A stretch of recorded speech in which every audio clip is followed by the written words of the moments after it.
Kumowi miri Unkamaha Awan tao thân cơ chư tao ra Ngờ bình ô thi bày tờ Ngờ yào nơ lơ Ngờ vi mơ sầm thâm khơ a rê mơ Ngờ tung lơ Vân sơ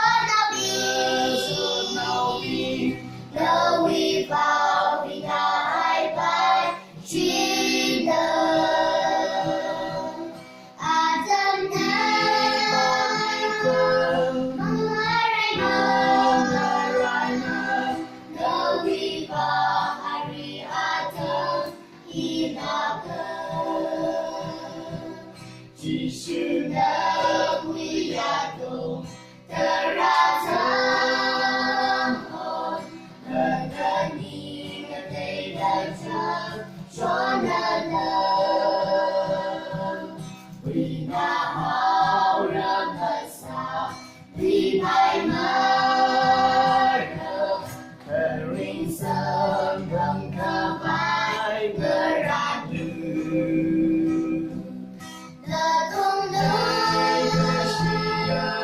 Vân sơ nao bi Ngờ vi vào vì ngà hai bài chi nơ